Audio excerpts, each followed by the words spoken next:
Okay, guys, so I've needed a 1/4 inch drive torque wrench for a long time. You know, a lot of intake manifolds and other parts on cars are plastic and they're torqued to inch pounds. And my 3/8 digital torque wrench only goes down to 60 inch pounds. So I needed something that do, you know, roughly around 30 to 45 inch pounds. So this ETOOLAB, this TW230I, it's a 4.5 star rated tool on Amazon with over 500 people rating it. And my kind of standard to go by whenever I'm looking at stuff on Amazon is if there's at least a minimum of 100 people and if the star rating is at least 4 stars or higher. So this being a 4.5 star, that's pretty good. And with over 500 people rating it, I figured it'd probably be a pretty decent tool. Now, it does come with a calibration sheet. So it's got 3 different settings that they check the calibration at, and it's 46 inch pounds. Here's the 3 readings that varied anywhere from 46.11 to 45.85, then 138 inch pounds. The torque test was 139, 138, 137, and then 230. They got 231, 231, 229. So not too bad. You know, if you're within 2 or 3 inch pounds of whatever your torque is, probably going to be okay. Now this is the kit. They do sell just the torque wrench by itself. The torque wrench by itself does come in a case. This obviously comes in a case. Now this has all kinds of different apex bits, metric, hex drives. There's some Torques, Phillips, square drive, of course your flats. Then you've got from 4mm to 15mm sockets, along with a swivel, and here's a little 1/4 inch to 3/8 adapter. You do have a little nut driver. But anyway, the focus of this video is to take a look at this torque wrench, and we're going to check it the best that we can against another torque wrench that I've got, which is my 3/8 digital torque wrench. Now, it only goes down to 60 inch pounds. This has a range from 10 inch pounds to 230 inch pounds. But the number one thing I like about this is it's got a black body here on this shaft with the laser etching. So the contrast makes it really easy to read the numbers. So I like that. It does have Newton meters on the back. It's got the locking collar where it locks until you pull down on the collar. And then as you turn it, and, you know, if you don't know a whole lot about these click style torque wrenches, you've got 10 graduations going around the handle. And then whenever you turn it to the first one, that's 1, 2, 3. So if you wanted like 22 inch pounds, you can see the 20, then you've got the line that goes down. You're going to line that up with the 0, which would be 20, then 1, 2. That'd be 22. One more would be 23, and so on. So what I'm going to do, another thing I want to mention, if you're just completely out of luck and you don't know what the torque of something should be and you just want to get close, if you take this barcode that they have here on the end, you can go to this chart that they've got. And they've got a pretty nice chart with just general torques based on fastener size. So that's a pretty cool little feature. You know, if you're working on something and there is no manual, or the manual doesn't give a torque and you're just completely clueless as to roughly what it should be torqued at, that's a general chart that you could use if you wanted to. So of course the handle's aluminum. This body here, this shaft is steel. It does have a locking feature, so whenever your socket's on it, it locks on, push the button, comes off.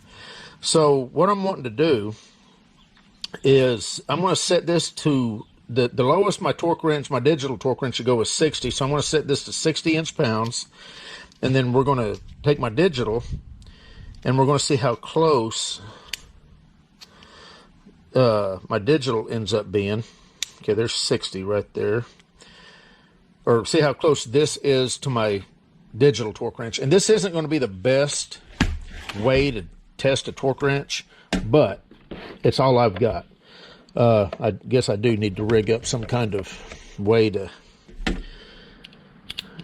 couple these together. So what I'm going to do, I'm going to take this 8mm socket, and I'm going to take an 8mm, well, that's not a socket, 8mm hex drive and an 8mm socket.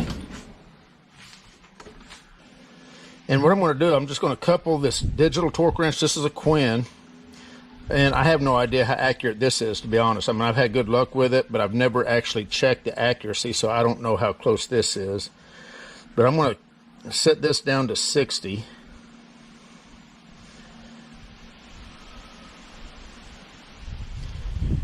And the reason this isn't going to be the best way is because I'm going to take both these, I'm going to couple them together, and then I'm going to see when we get the click with the 1/4 inch compared to the reading we're getting here. Now this got a live reading. Once I start torquing, this is going to start moving. The problem is that when this clicks, both your hands tend to go, you know, it tends to jerk inward. So you've got to be real quick to take a look at when this clicks and not the final number, because it's going to go a little higher, more than likely, whenever both my hands, you know, pivot in. So we're going to give this our best shot. Let me try to get to 90. Okay, so we're at 60 inch-pounds. I'm going to start moving, and I mean, I saw 58, and then shortly after that it clicked. So let's try it again. I mean, it hits 60 right about the time that this clicks. We'll do it one more time. That might have been a little over 60. So that seems like it's clicking right around 60. So that's good. That's good enough for me. Usually your torque's like, whenever you're looking at a torque, I'm going to set this up to a higher number, and we're going to check it at a higher setting. Usually a torque's like in the maintenance manual, we'll have a tolerance. You know, it'll be a nominal torque of, say, 40, but anywhere from 35 to 45, you know, would be adequate. So let's see. Let's go ahead and set this to whatever I got it going right now. That's 140. So let me jack this up to 140. And we're just going to see how close it is now at 140. So here we go.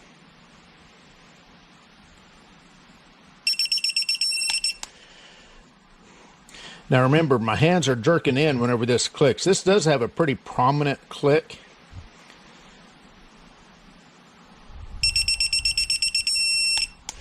About 141 is what I saw right before it clicked. So that's pretty good. I like to kind of check the torque wrenches that I use just to make sure that they're pretty close. Now I have checked this with my 1/2 inch Quinn, and they're both right close on the money. But I've never checked this against anything calibrated. That's the only way you'd know for sure if your torque wrench is accurate or not, is you'd have to have a calibration standard to check it against. But anyway, this is the ETOOLAB, the part number TW230I, and this goes from 10 to 230. It's a 1/4 inch torque wrench, so I'm glad I finally have one now. Also, whenever you store these style torque wrenches, make sure you dial them down to the lowest setting, because you don't want that spring being under constant tension. Especially if you're like me, I might have a torque wrench set for 2 or 3 or 4 months before I need to use it again. So just makes your torque wrench last longer. Now these digitals, you don't have to worry about, because they have a strain gauge inside them, and you're fine. You know, you don't have to digitally dial this down to the lower setting. Anyway, I was just kind of wanting to show this torque wrench, and you know, just in case you're like me and you needed a 1/4 inch torque wrench and you was curious, you know, if this was even close to being accurate or not. To me, that definitely is close enough to get you where you need to be. Anyway, you guys take care. We'll see you.